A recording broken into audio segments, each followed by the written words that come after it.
Hi, I'm Verone. And I'm River. And this is oh Ophiuchus news. Wait, wait, wait. My I'm fingers. backwards. I'm backwards. Well, Ophiuchus news. Ophiuchus news. Everything's Ophiuchus backwards. That's the point news. for Ophiuchus news is that we're living in the freaking upside down.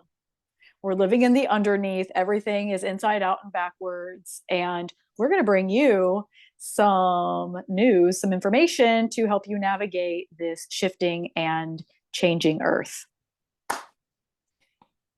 Indeed, we are, and we are very close to a total solar eclipse happening in Pisces in just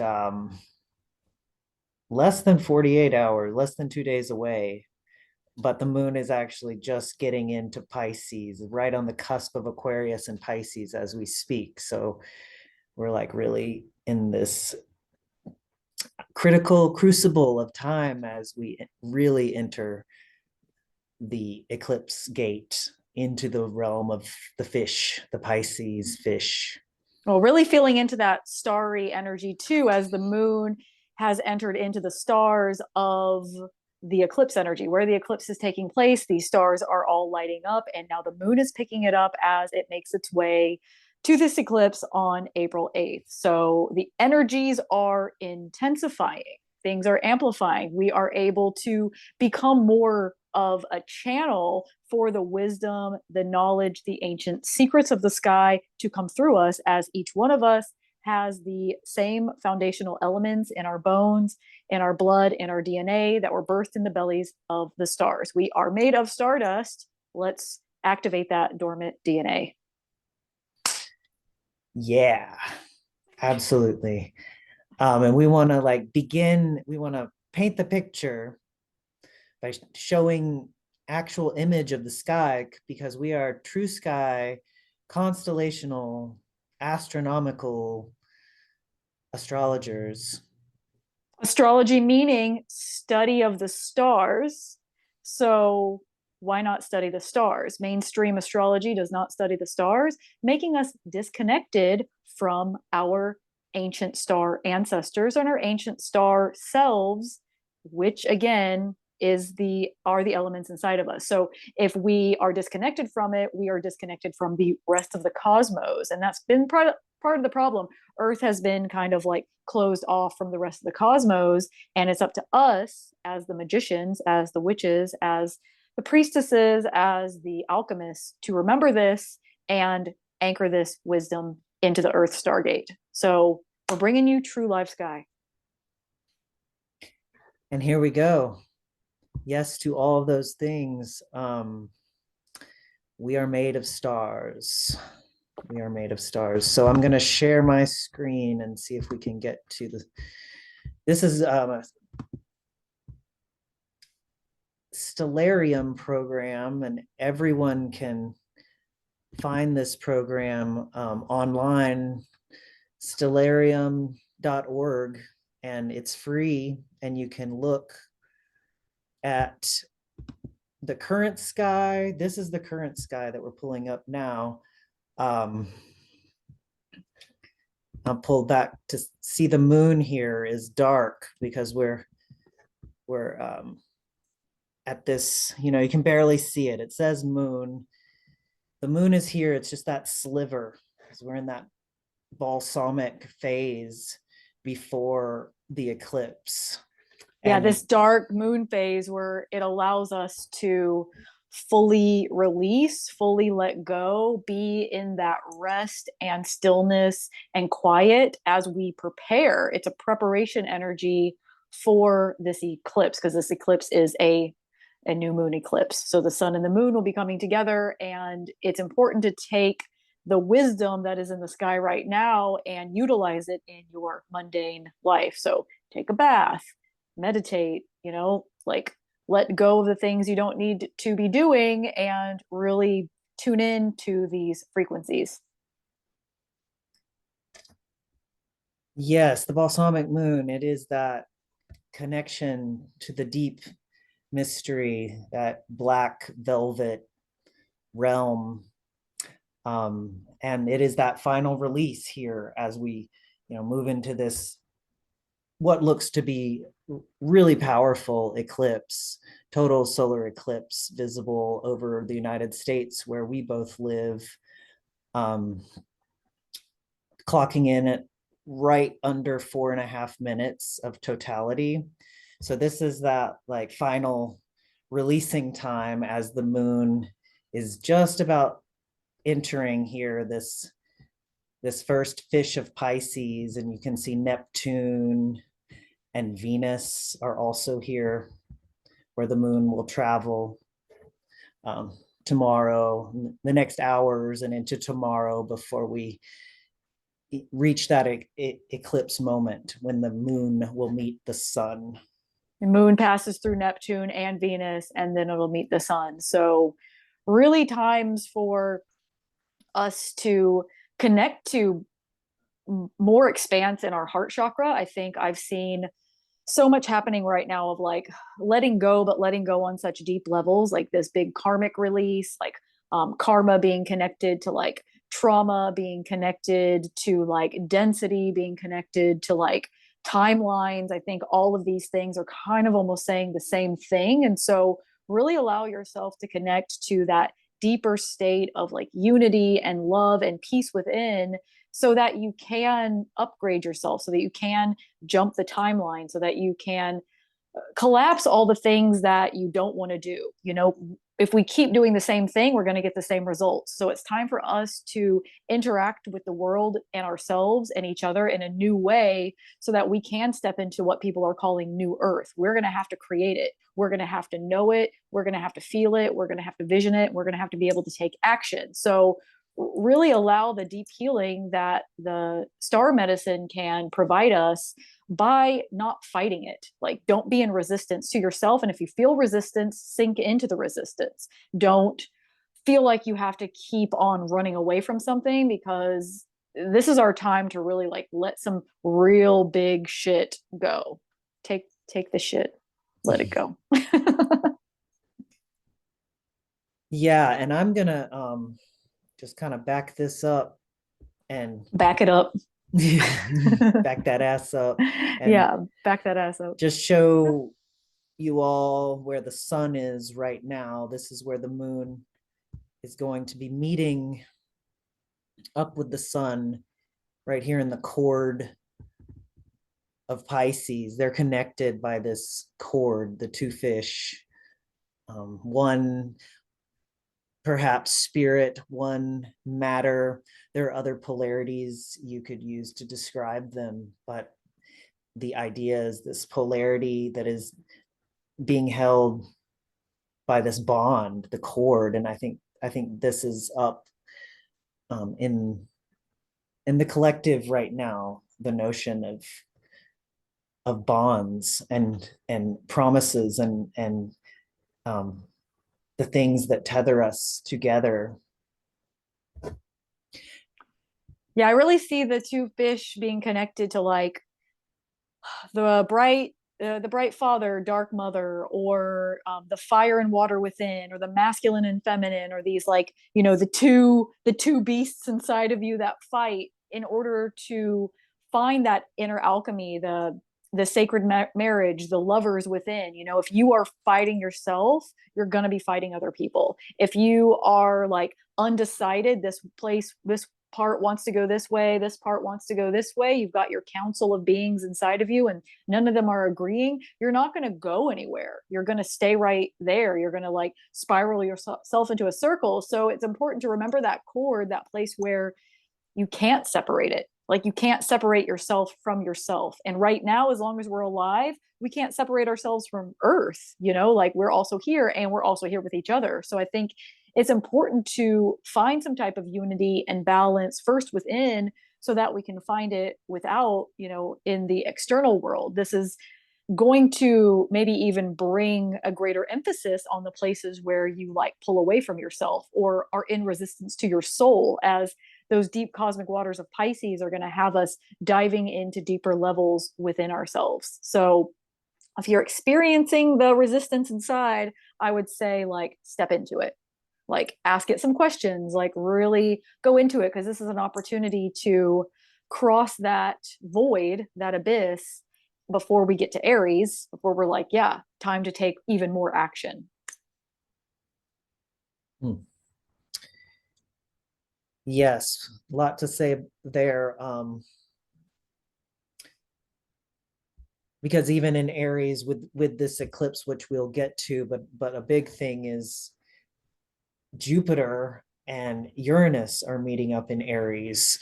Their conjunction. I mean, this is one of the biggest events of the year astrologically as far as planetary Happening on happenings. 420, happening on Yeah, 420. be exact on 420, but very close in this eclipse in the later part of Aries. We can look at them up here. Yeah. You can see where they are right here at the end, kind of in the lower part of Aries here. But Already that, really close together. yeah. So these two, the revolutionary, eccentric, kind of electrifying qualities of Uranus coming together with just the great expander. So these are big energies, and you can even see the comet that's in the sky right now. That the Pons Brooks, which were two different people who discovered. I mean, I'm sure people have been watching this comet long before Pons or Brooks ever did. But Right. Like, look at me, I Pons and Brooks. I found it. I'm the first. Yeah, okay. You're not though. But thanks for reminding us. yeah, but I mean, it is pretty remarkable. Some people are calling this the Devil's Comet because back in 2023 it had developed these, like, the dust and everything looked like horns. It almost looked like the Millennium Falcon from Star Wars. It has since this year been called, because I think those horns have kind of subsided, it's been called the Mother of Dragons. Isn't that right? The Mother of Dragons, which is very fitting since we are in the dragon year. We're in the Yang Wood Dragon, and as of April 4th, we're in the Dragon month. Eclipses being dragon energies, working with the north and south node of the moon, the head and the tail of the dragon. So, kind of huge dragon energies are coming through. This like they're fantastical, but also I see this as like limitless possibilities, or possibilities we've never known before. The ability to shift and transform, stepping into that like really big soul power. And I just see dragons as this mighty force taking us back to the ancient serpent, which is what Ophiuchus is, the serpent handler constellation. I really see this mystery coming through the stars, connected to the snake and connected to the dragon. And right now, those energies are like hype, like super hype. So hype. And this comet is going to be, for some in totality, for the eclipse. I'm just trying to get a good view here. Um, you'll see, because, and I'll fast forward. I call everything fast forwarding, even though dating myself a little bit there. But Be kind, please rewind. please rewind. Just rewind it. It's not that, it's just a courteous thing to do. So, but literally at this eclipse, people in totality may have a chance to actually see this comet in the sky during a total solar eclipse. You may need some sort of viewing assistance, but it is suspected that some people will get the chance to see this comet, this Mother of Dragons, in this dragon year during, this North Node, head of the dragon eclipse. Dragon month of the dragon year. I mean, this is the Mother of Dragons. I mean, what is this all about? I mean, I do Mommy, think it help us, mommy. I do think Comets too being those like messengers, as they're travelers, they're coming from other places in the cosmos, they're passing through. So like this Mother of Dragons, 12p Pons Brooks, has been like zooming around the cosmos. It hasn't been here in our solar system and getting close to Earth for 71 years. So it's like it's been cruising around doing who knows what. Oh, Mother of Dragons been doing. It's been like picking up information and wisdom, and then it brings it here to us. So we have an opportunity to connect to this celestial body that's been traveling in other places of the cosmos, bringing that like magic here, bringing that wisdom here, bringing those frequencies here. So I see this comet as like an opportunity for us to like tap into something that we didn't have an opportunity to tap into. Like somebody's reaching into like the third dimension from like the sixth dimension, and like, here you go, here's a sandwich. You're like, oh, I didn't even know this sandwich existed. So we really have an opportunity to have access to something that we didn't have access to before, and it's temporary. It's not going to be here for forever. It's going to leave again. So yeah, Mother of Dragons, mommy, bring it through. Yeah. Yeah. And there's been so much Lilith energy, even with opening this eclipse with our previous the partial lunar eclipse that opened this. There were there have been, I mean, that was on the star that is Zanaya in Virgo, but whose name is Harlot, and Virgo has been understood in one of her forms as Lilith from Can we Mary. show that? Can we go to the stellarium where the lunar eclipse happened, just so people can kind of understand? Because astrology, they're not isolated events. They are a continuation. Each astrological happening is preparing you for the next astrological happening, and it's telling a whole story. So I do think that it's important to understand the flow of it, and that's going to continue to go. And this eclipse is going to prepare us for the Jupiter Uranus, is going to prepare us. It's going to keep on going. So, So here's Virgo, giant constellation. I mean, Pisces too. They're a couple of the largest in the zodiac, and they're opposite one another. So we had a partial lunar eclipse that opened up this whole season, and it was at one of, I could probably type it in and it may go to it here, Zanaya. And there we go, Zanaya. yeah. And this is in the upper regions of Virgo, and even that cycle, the new moon began in an opposition to Black Moon Lilith, and then it culminated at this eclipse. It actually occulted this star Zanaya. It was right on top of Zanaya while the eclipse was exact. So I just feel this powerful, Mother of Dragons. I think the harlot, the whore of Babylon, you know, the Mary Magdalenes, the Medusa energy. I just feel like this dark, feminine, powerful, sovereign force is coming through with a message here at this eclipse. Well, Because even Virgo herself, Virgo connected to the word virgin.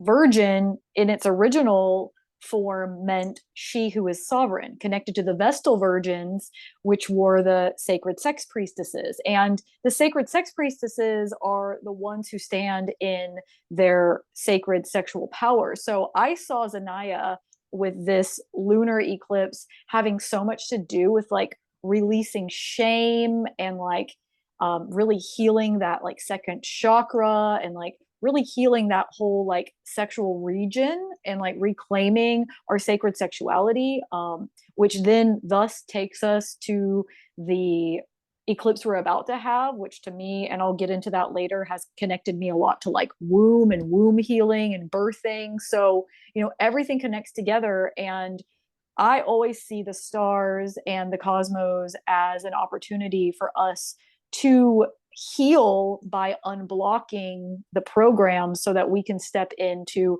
deeper layers of our true authentic souls. If we're made of stardust and we come from the stars, like it's time for us to remember that. So yeah, this eclipse really did tap us into those like deeper, darker the hidden feminine mysteries that have been repressed and hidden for so long. As we can see, people want to smash the patriarchy. Well, we need to remember these like deep hidden feminine mysteries. Like that's how we're going to bring balance back. That's, you know, rest, relaxation, rejuvenation, creation, like receptivity, all of that has to be present for all of us. This is not about like whether you're a man or a woman or whatever gender you are. It's all inside of all of us, and we all need it in order to have that inner harmony, that inner balance, you know, the two fish, that yin yang. Yes, and back to the fish, I think I'll like focus. I'm gonna change this date here up to the date of the eclipse, and I believe it's exact. Oh, it's bright, but let's see. I'll have to turn that off. Maybe it'll change. Let's see.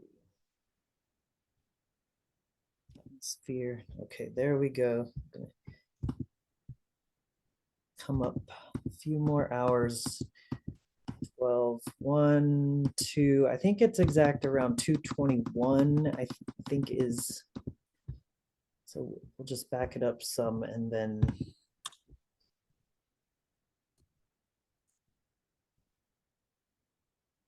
So here we go. Here's the eclipse. Looks like an eye. Yeah. I'm watching you. and yeah, there's the comet up there. There's Uranus and Jupiter.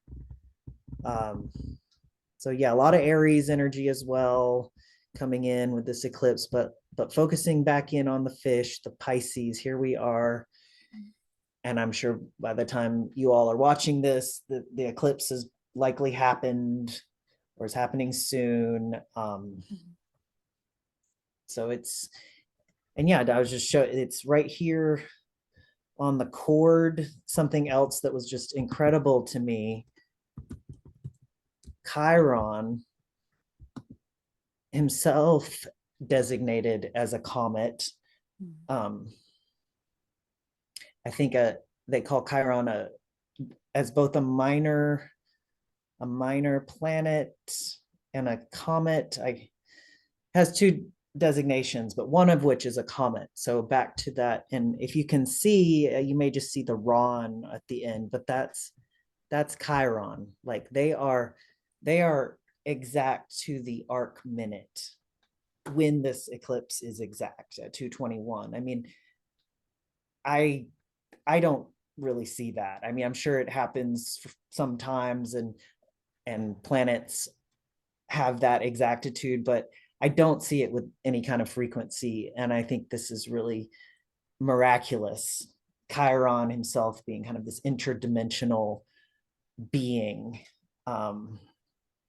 Yeah, and this Chiron too, like bringing in, you know, a lot of people think Chiron wounded healer. That's like the phrase that I hear Chiron over and over about. Now, I'm not saying that Chiron isn't a wound, but we can't forget that Chiron is a master of many things. Like Chiron, you know, studied under Apollo and taught Asclepius. Chiron is a master architect, archer, oracle, physician, artist, musician, like poet. Like Chiron became the master of all things because Chiron decided to go in and do that shadow work and like heal thyself, and thus remembering all of their innate skills as like a magician. And so, you know, also being half animal, half human, I think it's connects us too to like the parts of us that are domesticated and the parts of us that are wild, and how we can integrate them for our betterment in order to like have a more holistic approach to things. Like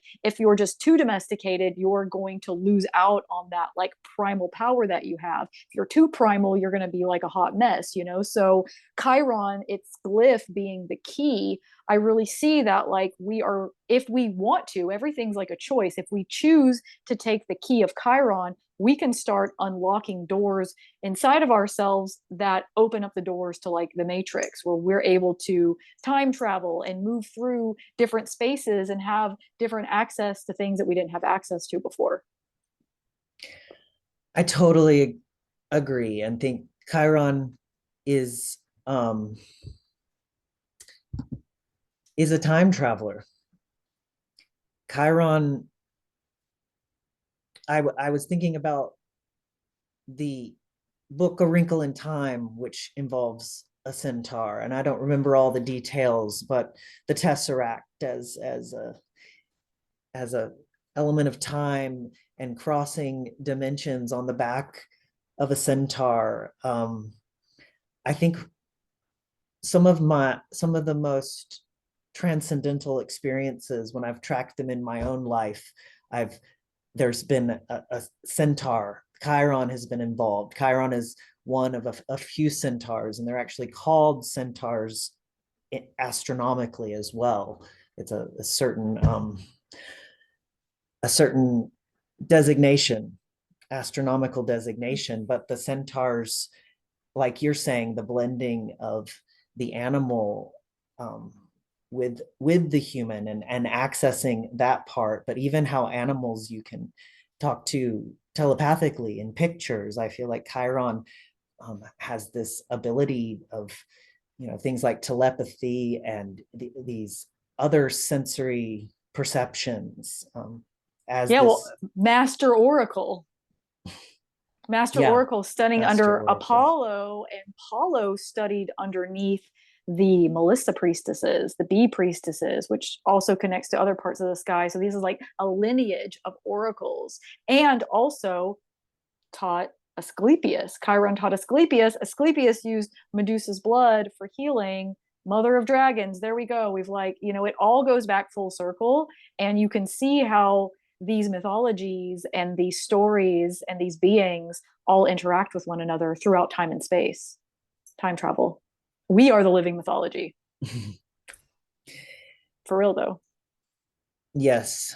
And a real thing that's happening is my computer battery is telling me it's going to die. So I feel like we have to wrap up this portion of the eclipse, but I really wanted to talk about Eris. I've got so much more to say. I want to talk about Cetus and Pegasus. Well, maybe we do a take two.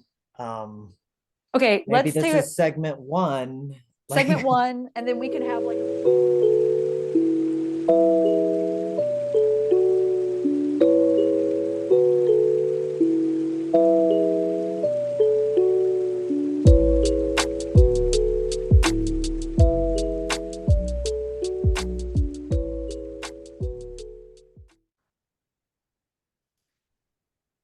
hello.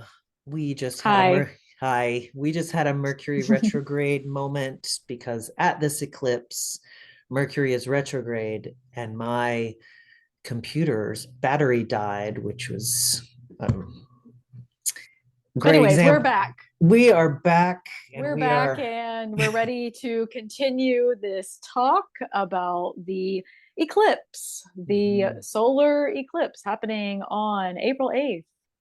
And April 8th. now we're back, and hopefully you're going to be able to watch this before then, so because we're going to get it out. Yeah, I want to go back into the star map here. Let's see. So we had been there was Chiron that we were talking about. Um, but yeah, Can you up here, enlarge it? yeah. Enlarge it? No, enlarge the whole screen. Oh, yes. Yes.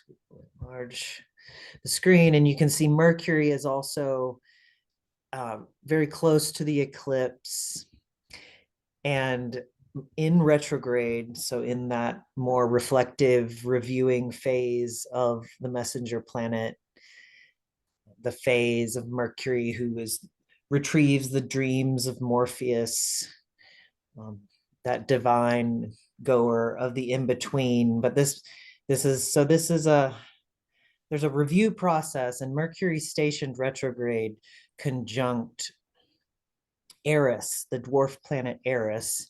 And I'm going to back this up a little, and it's a little hard to for me to control, but I want to show you where Eris is. So Eris and Mercury, like, they line up. If you draw a line, and this red line is the ecliptic, so that's where we are looking at the zodiac. And so they actually align to the same approximate degree here. But Eris is actually down here traveling through Cetus, the great whale or sea dragon. And Eris is the planet named for the goddess of chaos, of strife, of discord, also of truth, Anarchy. acknowledgement. Yes, and also Eris, discord, discordia, and there is a harmonia to it because you cannot know discord without harmony. So I feel like that part of her that also restores balance is essential in this, because otherwise it's just like destruction, destruction, chaos, strife. She also will bring the necessary changes in order to bring things back to homeostasis, in order to retrieve that balance again. Sometimes you have to like get knocked, from the left in order to like go right to go back to balance again. So there is a power of unification, I think, with Eris. Yeah, I agree. And I also think she has this like, there's like this elephant in the room quality. Like, there's this thing everyone knows is happening, or, um, you know, but they'd rather ignore and rather not acknowledge. I always connect Eris with acknowledgement, but there's like this elephant in the room. Um, in Eris's case, this like just chaos energy at a party, uninvited energy. Like she went to the party of the Olympians uninvited and unacknowledged, rejected, the thing you do not want to admit, you don't want to really see, you just want it to kind of go away. But because of that, it's like there is chaos. There's It's chaos. not going away. It's actually coming to your party. It's like, hi, I'm here, but I know I wasn't invited, but I'm coming anyways because like you have to acknowledge me. You can't ignore me. You can't unsee me. And I really think she's like the medicine for denial, because so many people are in denial about so many things, or they're going to pretend like it's not happening, whether that's like in your personal life or collective or whatever, but it doesn't go away. If you've ever tried to deny something and pretend and like push it and repress it, it doesn't get better. It actually gets worse. It like festers, it becomes a festering wound. And that's the like kind of more destructive quality, I think, of Eris is like, if you don't acknowledge, if you repress, if you deny, if you ignore, it's just going to be churning underneath, and it's going to come out in a lot of other unconscious ways as Eris is traveling through Cetus, the sea beast, the primordial mother of the deep oceanic realms. That's the deep, deep, deep unconscious. So she's like traveling through the unconscious, saying, let's please acknowledge this unconsciousness so that we can move it to the forefront of consciousness and actually be able to take action on it. Because if we are like coming from that unconscious realm, we're going to be making unconscious choices, and then this world around us is not going to reflect what our soul actually wants. It's going to reflect that like place of like, I don't know, but I'm also not gonna look. Like, you got to traverse that inner cave. You got to. And Eris with Mercury is gonna maybe bring some messages to say like, you can't ignore this anymore. And now I'm screaming. And this is working together with the energies we've already discussed, with that Chiron piece, that aching, bleeding heart in Pisces, that those deep, deep places in need of healing, that are like with Eris screaming out, and just, here I am, and this message of mighty truth keeps coming through. Yeah, and truths can be painful. Yes. Truths can cause pain, and that doesn't mean that they're not correct. And I think that's the hard thing that people have with things. Sometimes there's truths coming through, and you're like, ouch, this truth hurts. Or you're saying, ouch, this hurts. Let me like drink it away, smoke it away, like shop it away, fuck it away, whatever. Let me like, numb it out with pills. Let me like push it away. with Chiron and the eclipse together, we have an opportunity to really let it go. Like there's this kind of opening energy to say, like, hey, let's acknowledge it so that you can actually let it go. The more you don't acknowledge it, the more you hold on to it. The more you're saying, like, that's not happening, but you're gripping onto it like it's your baby blanket. You know, it's like you've got to acknowledge the thing and say, yes, this thing. And also, I don't have to carry this burden for the rest of my life. Like, yes, this thing. And now I can like truly let it go because I witnessed it. So Eris is really bringing that like potent medicine of the of the dark goddess. And the rebel. Yeah. Yeah, fierce rebel energy. And yeah, like you were saying, in those depths of Cetus, who's akin to Tiamat, that primordial sea mother. And didn't you want to talk about Cetus, and Well, those, yes. I mean, the since mother? Eris is traveling through Cetus, so that's like, and that's such a potent part of the eclipse with Mercury and Eris together, and really, you know, Mercury being the psychopomp that can bring us the messages from the depths. You know, they're working really together, I think, in a good union. And whenever we have, you know, the planets, the constellations off of the ecliptic, whether it's northern or southern, are affecting the planets and the transits happening on the zodiacal wheel. And I think it's important to also look at them because to me, they're just as important. It's all part of the story. And so as we have Eris there and we have the eclipse happening in Pisces, we're going to be picking up the energies of Cetus and we're going to be picking up the energies of Pegasus.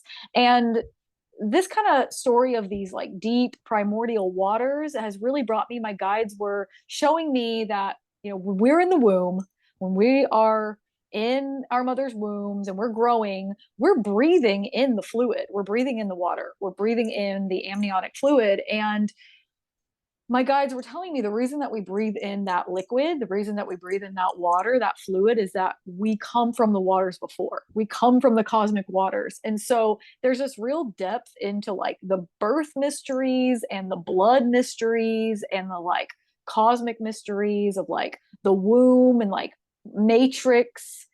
What matrix originally meant was womb. So like the womb that we come from and like womb healing and like healing our own wombs if we have them, or like connecting to the wombs that we came from. Because the minute we are in the womb, we start growing, our soul comes in, we're in a container. That's like what matrix is a container, a womb. And in that container, we're already becoming programmed and indoctrinated, and we're learning through that womb. And if, you know, whatever traumas and whatever like pain your mother was going through while you were in the womb, you're already learning that about the world. So there's this like big kind of womb healing I see right now. Like whoever out there has a womb, I think this is the time that you could really connect with it and release, like release from your pelvic floor, like really release from the womb, and also connect to the womb that you like came from, and like think about what that environment was, because there's just a lot of this deep kind of birth mysteries happening with the cosmos. And even Cetus is the mother of Medusa, and Medusa is the mother of Pegasus above. So we've got this like triple generation healing of the lineage of like the mysteries of like maiden mother crone, or the deep feminine going back like 3 generations, like of the blood mysteries of like, you know, birth being the first initiation of blood, starting your period is the second initiation of blood, if you have a child is third initiation of blood, stopping your period is the fourth. And I do believe that there's a fifth that's kind of like more mysterious that we don't know about, or it's not known about a whole bunch in our current like society and culture. But we've got this like triple initiation, just like we have Cetus, Cassiopeia, Andromeda, like, you know, back to the mysteries of the whale or the sea beast or the serpent or the sea dragon. We're really going to the deep unconscious places within our own like liquids. Like there's magic within that. So yeah, I'm just seeing like a huge opportunity to like even rebirth yourself. Like we're jumping timelines and we're really rebirthing as we clear from the matrix, from the container, like the whole. This is collective. Pisces is super collective. So yeah, that's like, I don't know if you want to add to that, River, but I just feel like, yeah.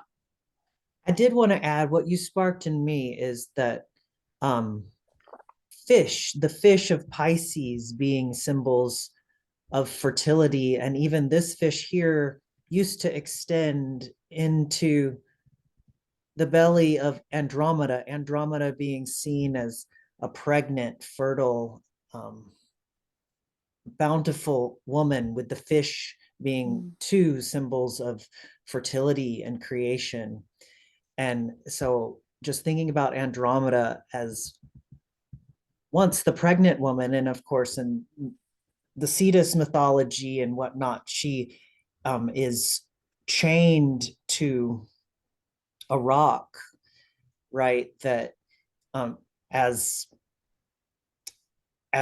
food for Cetus Yeah, potentially. she was told by the oracle, told King Cephas to chain her up. That was the way to solve the problem as a sacrifice, because her mother was jealous of her, like, these stories. The beauty and all of that, right?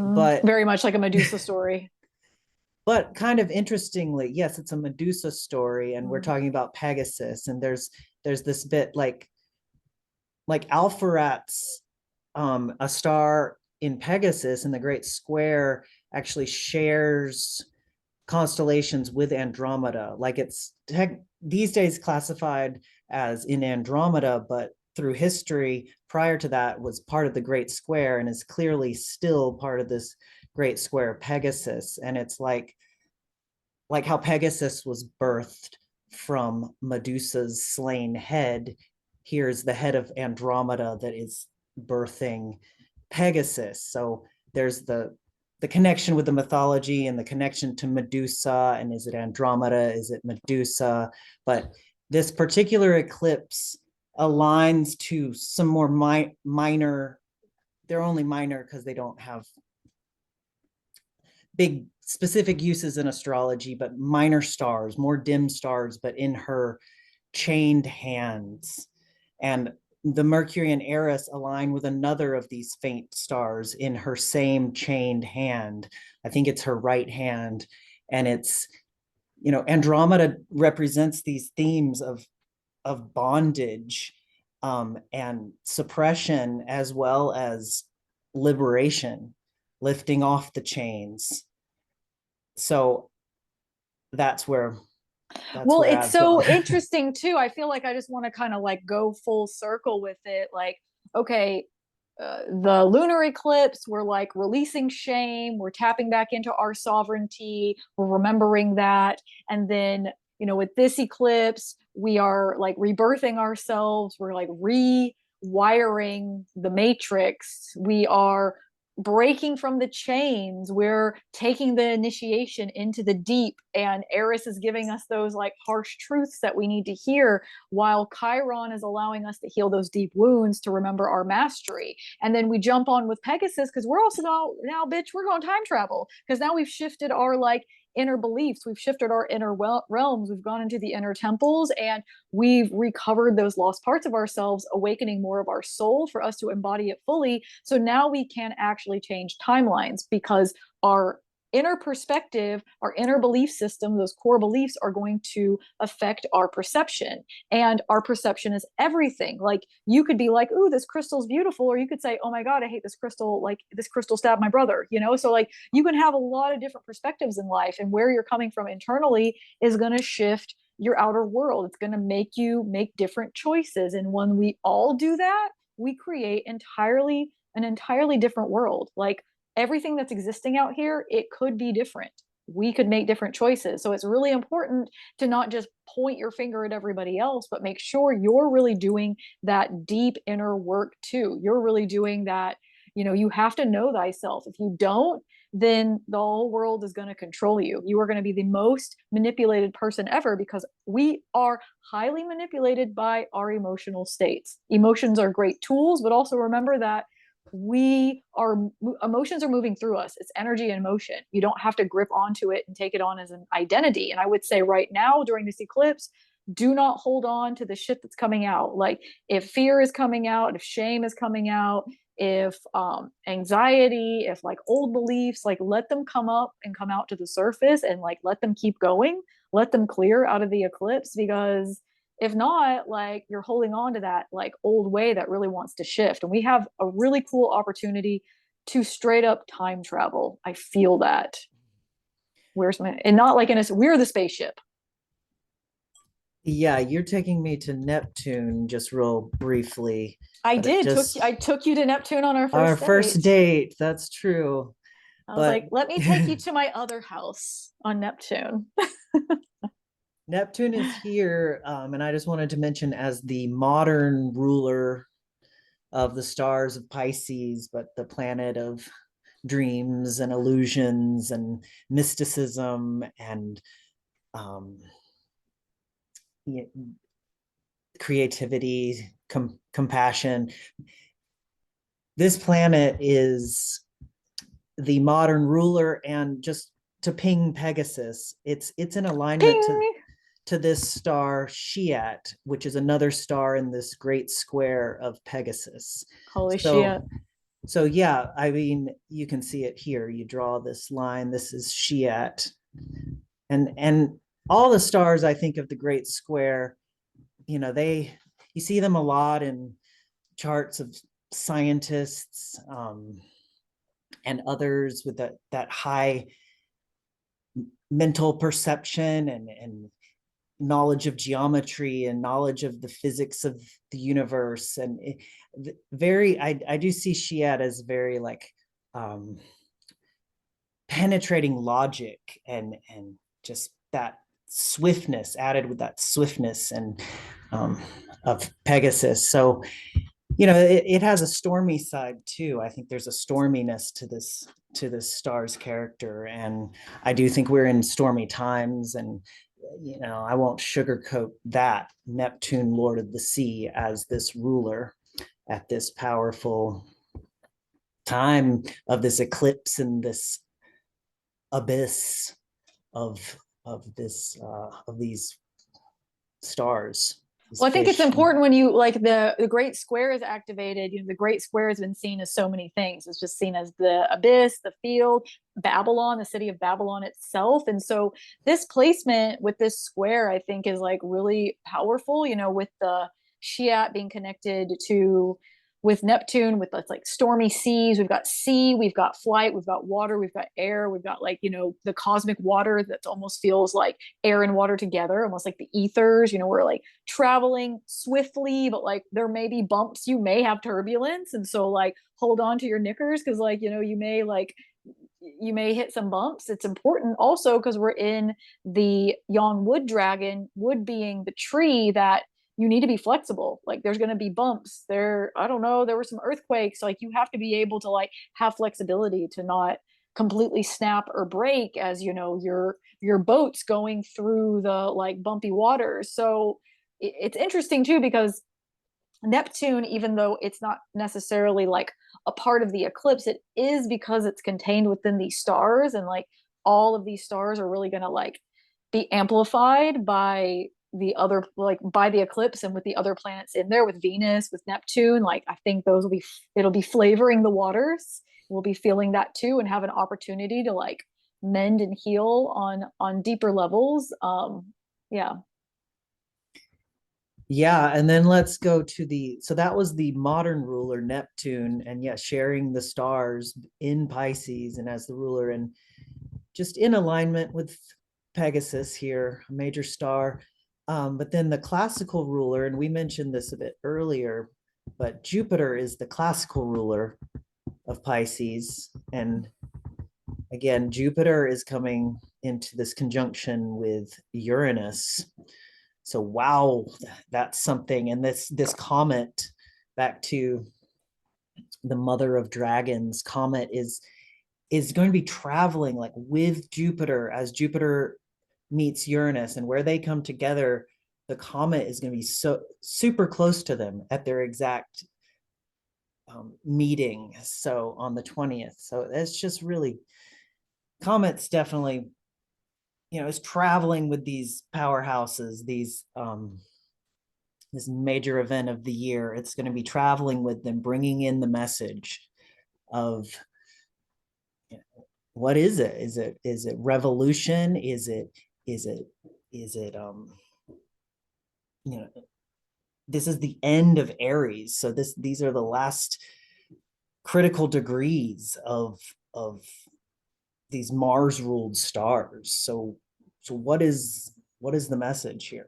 What is I really see that, like, especially at the end of Aries, and like we've got this eclipse on the 8th, and I do know it's going to be powerful. And then those energies are going to continue to ride until this Jupiter Uranus conjunction happens with the Mother of Dragons comet. It's going to be that kind of this, like, it's almost like a blast. I know, like, I think it could be, people thinks like, yes, it could be like the earth is shaking, but I'm talking about like such a like blast open within yourself, like blasting all that like shit off, that density off that you don't need, in order to hear the message with it. The message is you. The message is you. You're going to get a message. I'm going to get a message. They're going to get a message. They're going to get a message. And all of our messages are going to allow us to step further in what we need to do in order to take action. Because, like, after that, like, Jupiter and Uranus will like go in to Taurus, which it'll make us take like a more physical approach to things. It's like, okay, now you know yourself. Aries is like, now you know thyself. That last blast of this eclipse was really like, gave us all like a round of bitch slaps to be like, okay, y'all have to do this. Like, come on, like, we need you. And now let's take some action. Let's physically manifest, let's build the thing. Let's do the thing. Let's put it down here. Let's like change like what needs to change on Earth. Like, we're here on Earth. Let's figure this out. Yeah, it's going to be big. And Mm-hmm. lots of possibilities. Absolutely Limitless possibilities. limitless It's dragon possibilities. energy. It's limitless possibilities. Yeah, and I mean that shift too is going to be huge, because this is happening at those last critical degrees of Aries, and then yes, they both embark on their journey through Taurus. So just major shifts, lots of possibilities. I'm going Things to that say you that didn't even word, know possible. Things you did. revolution, again. Like, Yeah. And what does that mean for you? Because I think a lot of times we use words. I hear people using the same words, and it's like, what does this word even mean? What does it mean to you? Like, really sit down if you're going to use a word and understand like what it means to you. Because like, I think a lot of us use the same words. They don't mean the same thing to us. We just use them. They don't mean the same thing. So really sit down and like, what something means to you, like what's your motivation, like what does something mean to you, what's important, like what are your values. Really think about that instead of like just lumping on with everybody else. Really think about what these things mean to you instead of just like using buzzwords. And so I just feel like this last bit of Aries is really going to like wake that up for people, because we're just so needed at such a like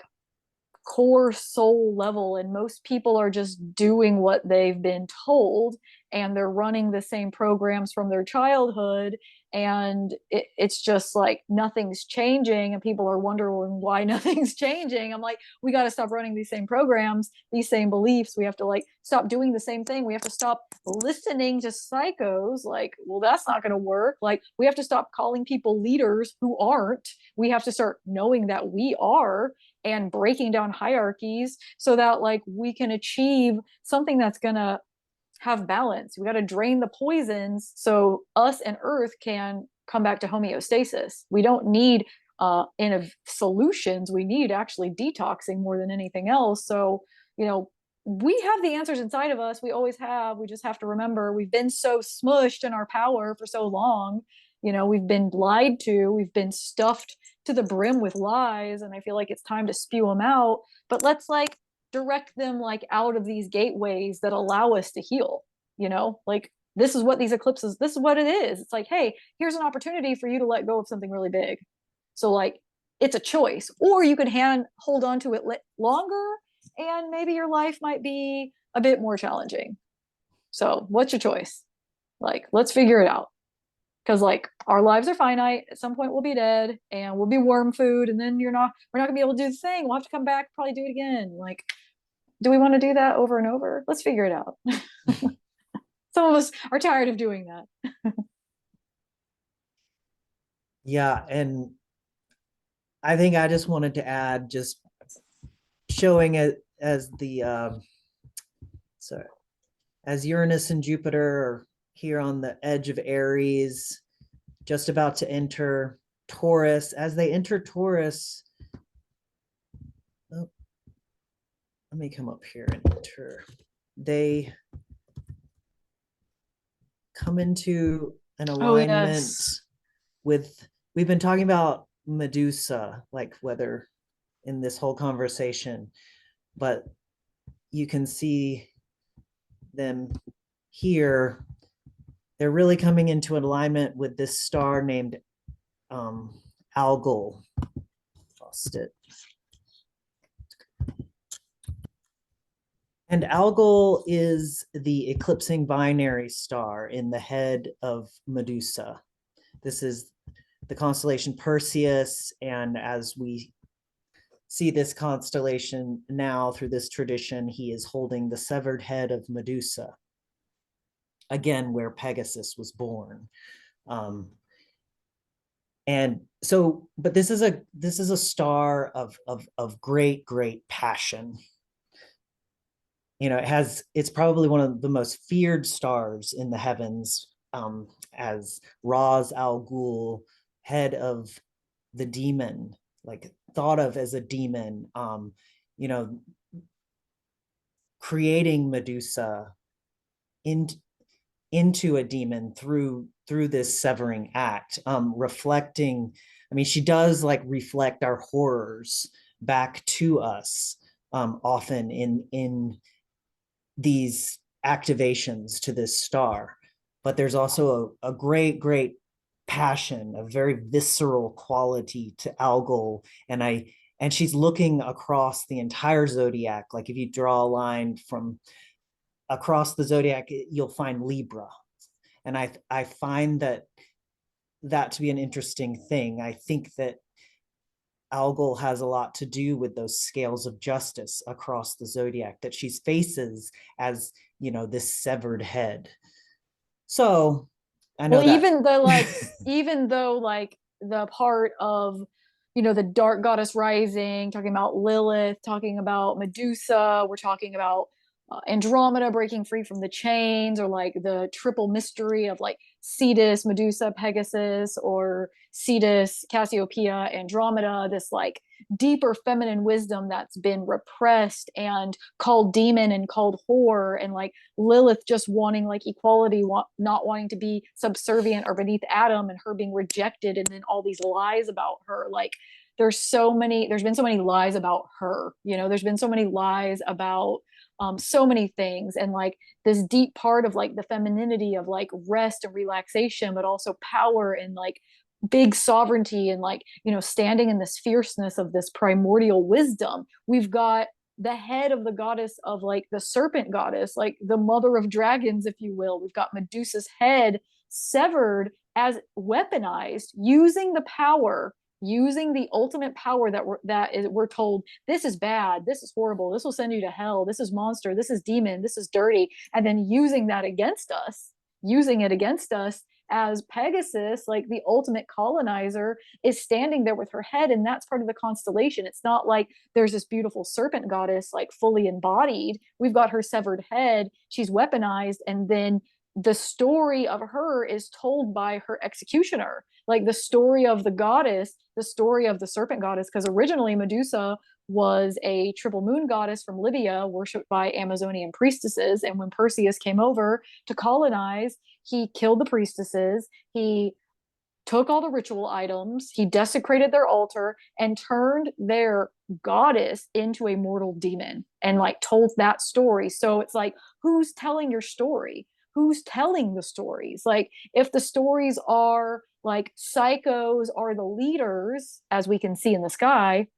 well, our world's going to suck balls, But if the stories are the serpent goddess, like the great mother holds the wisdom in her womb, like we tend the altar, we remember our sovereignty, like we reclaim our sacred sexuality and we release shame, then yeah, that's a different world. So, like, yeah, she's angry. She's angry because, like, she's been screaming to us for the wisdom, and instead like we're like zombified and brainwashed doing something else. So like you can make someone into a monster, and you can also make yourself into a monster if you don't deal with your repressed issues. You will eventually turn into the same person who abused you. If you do not deal with your abuse, if you don't heal your core wounds, you will turn into the same thing you hate. Like you will literally become it, because the poison will consume you. Poison that heals is also poison that heals. Do you want to heal or do you want to die? Like figure it out, you know? So I think Jupiter Uranus with algal is a powerful medicine to like clear it out and reattach our head and bodies. And like, yeah, it's fierce. I mean, I've worked with this star before and I had some like weird happenings, but it's definitely going to make something happen, just like Eris is going to make something happen, you know? Yeah, these are forces: Algol, Eris, Lilith, and then Algol too. I mean, the Taurus, which she aligns to, and as they move into Taurus, these early degrees of Taurus, Uranus is going to hang out with Algol like for the rest of the year from the retrogrades. There's just going to be Uranus and Algol kind of energy. But Jupiter is also going to expand that. But the throat, that's what I'm trying to get at. I'm like, and that's part of it. It's Yeah. because the Medusa, it's this severed head. There can be, and also just the throat is very Taurus. Like you see a lot of energy here with Taurus. So I mean, that could also be speaking truth, using your voice, however that looks.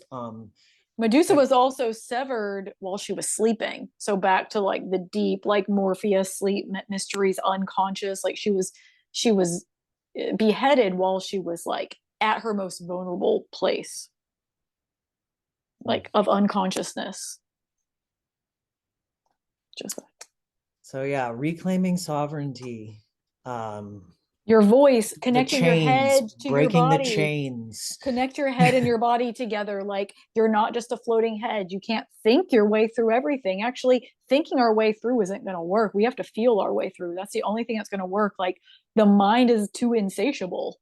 It's too insatiable. And like we have to keep our minds clear, and we have to really like connect back into our bodies and connect back into our hearts. That's where that like, we can't just have an open third eye and a blocked root chakra. That's going to cause mania. You're not going to know what's going on. You're going to get delusional. You got to have like an open third eye and an open root in second and third. You got to be, all of them have to be working together. You can't just like, I'm going to open my third eye, but like not deal with like if you've had like sexual trauma. That's not going to work. You're going to go bananas. So like people, there's so many different elements of healing that's happening right now, like healing to the maximum. I would say if like whoever's watching this, if you're feeling a lot, like stick to those daily practices, like put your bare feet on the ground, like lay on the ground, do breathing exercises, like do some breath of fire, take a bath, like drink hot tea, like remember the basics, make a list and put it on your refrigerator if you need to, like remember to move your body, like things are moving through. Don't label them, don't identify with them, don't take them, don't pull them back in, let them keep coming out, like let them go. If it's coming up, it's coming out. And these are powerful times to really allow ourselves more space to be ourselves. We're clearing out the stuff that like is taking up room, and we're allowing for something new to arise. Yeah, that head of the dragon, North Node, newness, future driven eclipse. Always, of Into the course, new. yes, always connected, not isolated from K2, the tail in Virgo, as we're purifying, as we're releasing, Yeah. as you know, yeah, this is gonna be something. I'm so curious what the next, how this will ripple out. What this will bring. This will culminate in a Virgo full moon, and we'll have to save for next time because it's really That's next interesting. time. Next It's time we'll yeah. talk about the culmination. Next time we'll talk about the culmination. And I think this is a good place for us to probably wrap it up. I think Yeah, this is a me good place for too. us to wrap it up. I'm going to say if you liked this video, subscribe below and comment and share with a friend. We are going to have more of these, and we're going to be weaving in, like we did, like magic, mythology, the stars, like some personal things that you can do. I think this is for us to give you information that is helping us as we are guiding through these strange and interesting times all together. And it's important for us to remember the stellar mysteries and the mysteries of our inner world. So it's all going to come from us. Those answers aren't coming out there, like Bill Gates does not have the answers, like our leaders, the presidents, they don't have the answers. These people don't have the answers. We need to stop looking to them for answers. They're inside of us. When we can like unlock the things that have blocked us, we can really let that wisdom bloom. So I hope you enjoyed. Yes, thank you for being here. Happy eclipse. Happy eclipsing. Bye. Bye.